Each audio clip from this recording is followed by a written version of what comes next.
I am not afraid to die. And I only say that in such a dramatic way because I'm going to give you the tools in this video to contemplate death and potentially reach that point yourself if you haven't already. Now, if you've been in spiritual traditions or you've contemplated this before, maybe you've heard phrases like, you are not born and you do not die. But if you're watching this video, you're probably not satisfied with those contemporary spirituality videos. It probably hasn't gone deep enough. And that's because the one crucial thing you need to see before you can feel satisfied about this area is that you have to see clearly that the way your mind thinks, the way that mental beliefs are held, are such that it's not possible to know what happens after you die by thinking. There's just no satisfying solution there. It's not possible to reach a satisfying solution through thoughts. And once you can clearly see that, it gives you permission to do a deeper contemplation. What do I actually experience myself as? What specifically in my experience is going to die when death comes? And what does that mean? Why is that scary to me? And I say this, I don't want to imply that I don't have a nervous system or that I don't have emotional attachments to people that I'm close to, like my family, relationship, and friends. If you drove a bus towards me at 50 miles per hour, I would jump away in fear. Yes. However, when my mind goes to the concept of death, I realize that there's no possible way I could understand that with my mind. But what you can do is reach a depth of contemplation and understanding in your experience. So that's what we're going to do right now. All right, so before we do this, if you are in a very mentally unstable place, maybe if you recently lost someone, maybe it's not the time to do this. But if you're curious and you want to, then here we go. So when you think about death, what is it that's going to die? We have this ambiguous cultural norm, this ambiguous cultural idea, a vague idea that we know what it is. It's when you disappear. It's when your body dies.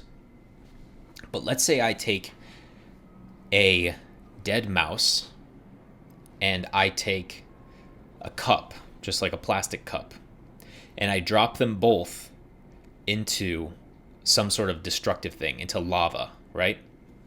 The cup gets destroyed.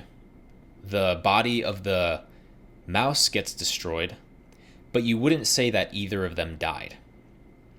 If you drop a living creature, this is morbid, a living creature by unfortunate circumstances falls into the lava, now it has died. So there was a live body and then there was a dead body. So societally, generally what we mean by death is bodily system failure, bodily biological function failure. But this is the first idea that I want to challenge. Because what if your body died, but your mind, thoughts, and consciousness continued? Would you be dead then? In fact, how do you know that you're alive right now? When I say, are you alive? You're going to answer yes. But how do you know? It's because there is a living subjectivity, consciousness, we could call it. If that continued after your body died, so let's say somehow it was transferred to some other body or some other thing, you would still very much be alive, even after the biological system failure.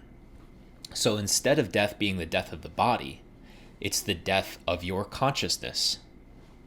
Interesting. But here's another question. Can consciousness actually die? While there can be a dead body and a living body, there's no such thing as a dead consciousness.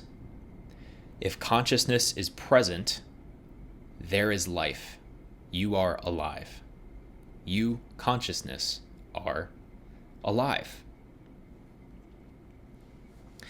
And the other thing is, have you ever seen consciousness disappear?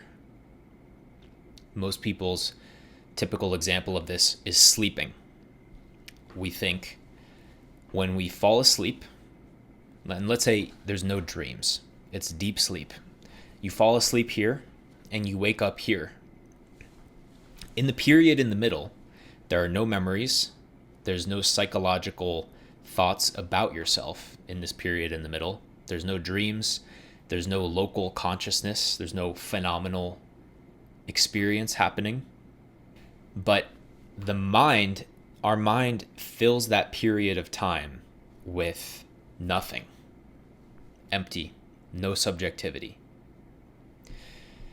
But this is when you have to see that your mind can't possibly contain consciousness in it. I wonder what happens after I fall asleep. Doesn't see, it doesn't have eyes. Rather, consciousness sees that thought in your direct experience. It's a completely different order of knowing things. So then let's dive into the experience part. Your direct experience of deep sleep. Do you experience time in deep sleep? Or is the moment that you fell asleep the moment that you woke up? Take anesthesia, for example. When you go under for surgery, there is the doctor injecting the propofol in your arm, and then there is being in the recovery room in the same moment. So actually, from experience point of view, because consciousness doesn't experience any time other than right here and right now, the moment of falling asleep and the moment of waking up are the same moment. And the reason for this is that consciousness cannot experience time, and it cannot experience its own disappearance. Now, this is sounding philosophical, but you can see this very, very clearly. If you were to witness consciousness disappearing, if you were to witness cognizance disappearing, the ability to perceive, what would it be that witnessed that disappearance? It would have to be more consciousness, which means that it's impossible for consciousness to experience its own disappearance. So now what do we have in our contemplation? We've seen that there cannot be a dead consciousness. Consciousness is here now. It cannot be dead, and it can never experience its own absence. It's impossible. So what does that mean? It means that in your own experience, you are eternally alive now. This doesn't make any sense whatsoever to thinking, but it's what you experience. It's what I experience. And this may seem like a thing like, okay, well, it's your experience, but it's not actually real. Your experiences are real, are they not? You have a real experience of eternally existing without time. And we can contemplate this even further. If you go into the experience of waking up and falling asleep from anesthesia or deep sleep, happen in the same moment, the time elapsed between them is not experienced. There's no time there. Time is created by phenomenal experience in the mind.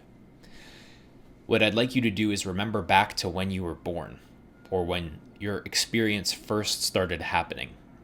You started experiencing here in time. Since then, you've fallen asleep and woken up many times.